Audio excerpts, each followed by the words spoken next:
খিচুড়ি পছন্দ করেন না এইরকম মানুষের সংখ্যা আমার মনে হয় খুব কমই আছে। আমাদের বাসায় তো হরহামেশাই খিচুড়ি রান্না করা হয়, কারণ আমাদের বাসায় প্রত্যেকেই খিচুড়ি খুবই পছন্দ করে।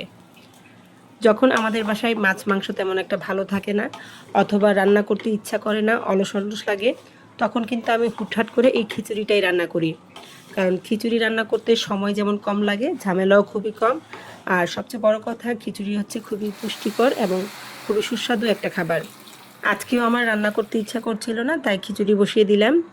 খিচুড়ি কিন্তু আমি বিভিন্নভাবে রান্না করি, তবে আজকে আমি একটু ভুনা করে রান্না করছি। এখানে আমি পোলাওর চালের সাথে মুগের ডাল ভেজে তারপরে মুগ মসুর ডাল একসাথে দিয়ে এই খিচুড়িটা রান্না করব।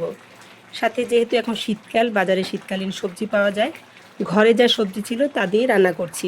চাল ডালের সাথে সবজি খুব ভালোভাবে ভেজে পরিমাণ মতো গরম পানি দিয়ে দিয়েছি। এখানে যে যেমন সবজি খেতে পছন্দ করেন সেই অনুসারেই সবজি দেবেন। আমার বাসায় ফুলকপি, গাজর এগুলো ছিল, আমি তা দিয়ে রান্না করছি। আর যখন পানি চালের গায়ে গায়ে লেগে আসবে তখন পেঁয়াজ কলি ছিল, সেটাও দিয়ে দিয়েছি। এবার ঢাকনা লাগিয়ে চুলার নিভু আঁচে এই খিচুড়িকে আমি দমে রান্না করব 20 থেকে 25 মিনিটের জন্য। 25 মিনিট পর দমে দেওয়ার পর আমার খিচুড়িটা কিন্তু হয়ে গেছে।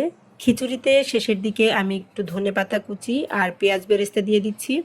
খিচুড়ি কিন্তু যে কোনো কিছুর সাথে খেতেই ভালো লাগে, মাংস হলে তো তার কোনো জবাবই নেই। তো আজকে খিচুড়ি খাওয়ার জন্য আমি এখানে ঝটপট করে ডিম ভাজবো আর বেগুন ভেজে নেব। বেগুনকে আমি গোল গোল করে চাক করে তাতে লবণ হলুদ মরিচ দিয়ে ভালোভাবে মেখে নিয়েছি। সাথে আমি ডিমও ভেজে নেব। আমাদের বাসায় কিন্তু ডিম বিভিন্নভাবে খাওয়া হয়, যেমন আমি এইভাবে খাই কোনো পেঁয়াজ ছাড়াই, আর আমার ছোট ছেলে সরাসরি পোস্ট করে খায়, আর বড় ছেলে পেঁয়াজ কাঁচামরিচ ধনেপাতা, আমার হাজব্যান্ডও একইভাবে খায়। কড়াইতে তেল দিয়ে তেল খুব ভালোভাবে গরম করে তাতে ফ্যাটানো ডিম দিয়ে দিলাম। ডিমগুলো আস্তে আস্তে ভাজা হয়ে গেলে সেই একই তেলের মধ্যে আমি কিন্তু বেগুনগুলো ভাজবো। বেগুন ভাজা আসলে কঠিন কিছুই না, সবাই বেগুন ভাজতে পারে। অনেকে বেগুন ভাজার সময় একটু চালের গুঁড়াতে মেখে নেয়, এতে করে বেগুন ভাজাটা খুব ক্রিস্পি হয় এবং খেতে কিন্তু মজাই লাগে। খিচুড়ি রান্না হয়ে গেছে, ডিম ভাজাও হয়ে গেছে, বেগুন ভাজাও হয়ে গেছে। এখন প্লেটে সার্ভ করে খাওয়ার পালা।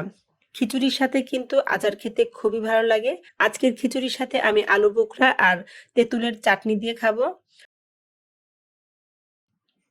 আশা করি আজকের ব্লগটি আপনাদের ভালো লেগেছে। সবাই ভালো থাকবেন আর আমাদের জন্য দোয়া করবেন। আসসালামু আলাইকুম।